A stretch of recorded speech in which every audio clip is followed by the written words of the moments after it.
পাথরঘাটা উপজেলার হরিণঘাটা পর্যটন কেন্দ্র সংলগ্ন ফুড ভিলেজ নামের একটি ব্যবসায়ী প্রতিষ্ঠানে ভাঙচুর করে সবকিছু নিঃস্ব করে দিয়েছে একদম ব্যবসায়ীর। আমরা সেই ব্যবসা প্রতিষ্ঠানে এসে আপনাদেরকে আসলে সরাসরি দেখানোর জন্য এখানে এসেছি। মোহাম্মদ আবু বকর সিদ্দিক নামের এক ভাইয়ের ব্যবসা প্রতিষ্ঠান এটি, এবং সবেমাত্র শুরু করেছিল, কিন্তু তার শুরু করা ব্যবসা প্রতিষ্ঠান শুরু করার আগেই বলতে গেলে একদম ভাঙচুর করা হয়েছে।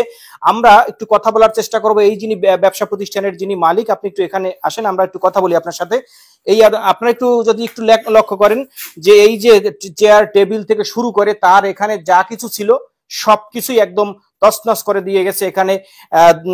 এখানে আমরা কথা বলার চেষ্টা করবো এই যে ব্যবসা প্রতিষ্ঠানের যিনি মালিক রয়েছেন আবু বকর সিদ্দিক। আপনার এই যে ব্যবসা প্রতিষ্ঠানটি আসলে ভাঙচুর করা হয়েছে, এটা কবে ভাঙচুর করা হয়েছে এবং ভাঙচুরের পরে আসলে কি কি ক্ষয়ক্ষতি হয়েছে আপনার? আসসালামু আলাইকুম, আমার নাম মোহাম্মদ আবু বকর সিদ্দিক। আমার এই হরিণঘাটায় এটাই আমার বাড়ির সাইডে আমি এটা ঢাকা ফুড ভিলেজ রেস্টুরেন্ট গড়ে তুলছিলাম।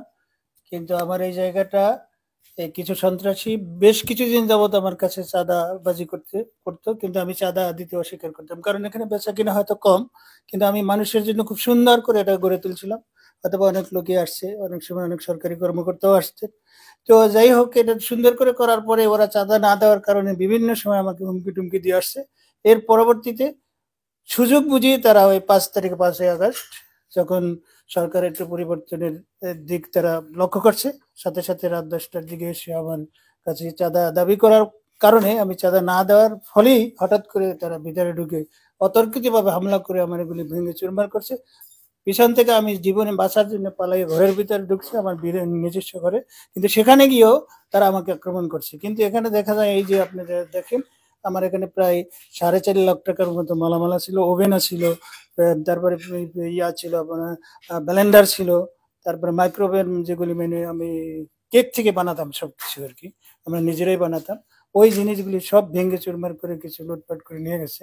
কারণ আমি জীবনের ভয়তে পাশে চলে গিয়ে বাসার ভিতরে ঢুকছি, সে আমার নিজস্ব থাকার ঘরও ভেঙে তারা ভিতরে ঢুকে আমাকে মানে সম্পূর্ণ লকার ভেঙে আলমারি, সেখান থেকে আমার স্ত্রীর স্বর্ণালঙ্কার, নগদ টাকা, এগুলিও প্রায় 4,20,000 টাকার মতো ওখান থেকে নিয়ে তারা চলে গেছে। অল্পের জন্য আমি এবং আমার স্ত্রী বেঁচে গেছি। ওই পাশ থেকে পিছনের দরজা দিয়ে আমি ওই পাশের বাড়িতে যে আশ্রয় নিয়েছিলাম।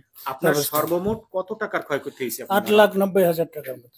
আচ্ছা, এই বিষয়টা নিয়ে আপনি কি আইনের কোনো আমি মামলা করছি দ্রুত আইনে বরগুনাতে মামলা করছি, যে মামলার নাম্বার হলো 129/2024। অথচ এই মামলাটা গত 9 তারিখে পাথরঘাটা জুডিশিয়াল ম্যাজিস্ট্রেট থেকে জামিন নিচ্ছে। তারা জামিন নিয়ে আবার আমার জীবনের হুমকির জন্য ওই কোর্টে বসে আমাকে হুমকি দিচ্ছে, মেরে ফেলবে, এবং আমার সাক্ষীদেরকে আমার আয়ের কাছে দেখা করতে দেয় না, বিভিন্নভাবে হয়রানি করছে। এই অবস্থায় আমি এখন জীবন সংঘাতের ভিতরে আছি।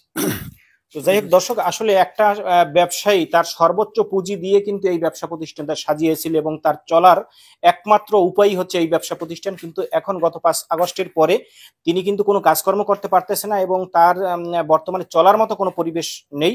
আমরা প্রশাসনের দৃষ্টি আকর্ষণ করছি এই ভিডিওর মাধ্যমে। আমরা চাই যে যাতে করে দোষীদেরকে খুব দ্রুত আইনের আওতায় এনে তাদেরকে বিচার করা হোক।